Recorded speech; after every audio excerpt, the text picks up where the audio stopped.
Good morning everyone. आज हम पढ़ेंगे इंग्लिश रीडर की स्पेशल सीरीज में क्लास 8th बुक का chapter 5 trees are the kindest things I no.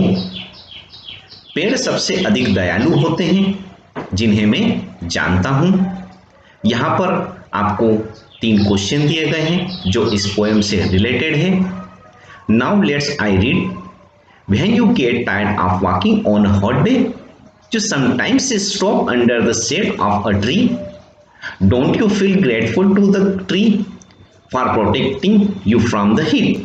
Means जब आप गर्मी के दिनों में चलते चलते थक जाते हैं तो आप कभी कभी एक पेड़ की छाया के नीचे रुक जाते हैं। गर्मी से बचाने के लिए क्या आप पेड़ के प्रति कृतज्ञ महसूस नहीं करते हैं?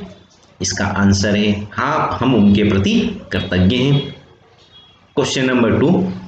Do you know the names of the trees in the school compound or near your school? How many trees are there? क्या आप इस स्कूल परिसर में या अपने स्कूल के पास पेड़ों के नाम जानते हैं? कितने पेड़ हैं वहां पर? इसका आंसर आम, नीम, बबूल, तुलसी आदि पेड़ आपके स्कूल कंपाउंड में लगे हुए हैं जिन्हें आप जानते हैं। Question number 3. Can you name some trees which give us fruits? Means क्या आप कुछ ऐसे पेड़ों के नाम बता सकते हैं जो हमें फल देते हैं? इसका आंसर आपको अच्छे से पता है। इसका आंसर आप स्वयं दे सकते हैं।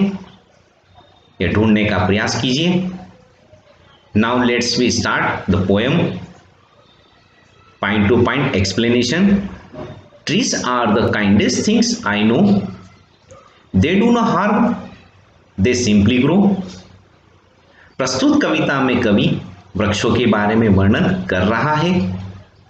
कवि कहता है कि वृक्ष के बारे में उसे जो जानकारी है वह यह है कि पेड़ धरती पर सबसे दयालु, काइंडेस्ट मीन्स दयालु हैं। वे दाता हैं जिन्हें मैं जानता हूं। वे किसी को कोई नुकसान नहीं पहुंचाते हैं। हार्म मीन्स नुकसान पहुंचाना। वे बस बढ़ते जाते हैं। सिंपली ग्रो मीन्स बढ़ना। And spread a shade for sleepy cows and gather birds among their boughs. Boughs means branches.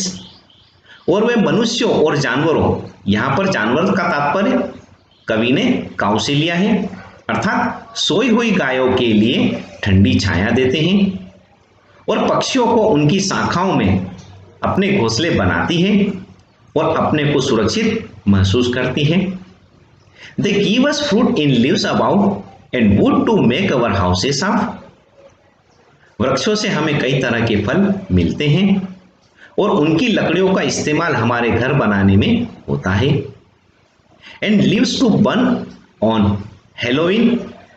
Halloween means the night of 31st October, when it was believed in the past that people appear from their graves, and which is now celebrated in the US, Canada and Britain by children.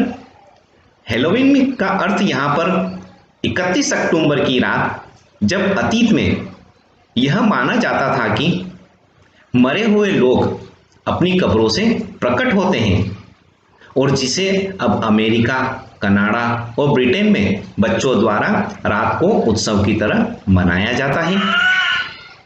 And in the spring new birds of green. और बसंत ऋतु के आने पर इसमें फिर से हरे रंग की नई कलियां लग जाती हैं। न्यू बर्ड्स मीन्स नई कलियां। They are the first when days begin to touch the beams of morning sun. Beams means ray अर्थात किरणें। उदय होते ही सूर्य की किरणें सबसे पहले वृक्षों पर ही जाती है और सबसे देर तक वृक्षों पर टिकी रहती है। They are the last to hold the light when evening change into night. अर्थात जब तक अंधेरा न हो जाए सूर्य की किरणें वृक्षों पर टिकी रहती है। And when a moon floats on the sky they hum a drowsy lullaby. Drowsy means sleepy अर्थात नींद। Lullaby means a song we sing to help a child fall asleep। अर्थात एक गीत जिसे हम एक बच्चे को सोने में मदद करने के लिए गाते हैं, अर्थात लोरी गुनगुनाना। कवि कहता है कि चांदनी रात में वृक्ष बच्चों के लिए लोरी गुनगुनाते हैं।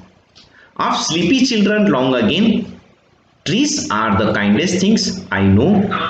बहुत देर तक सोए हुए बच्चे की कवि एक बार अपनी बात दोहराता है और कहता है कि पेड़ धरती पर सबसे अधिक दयालु होते हैं जिन्हें मैं जानता हूं। यहां पर आपकी ये पोएम कंप्लीट हुई। Okay, thank you.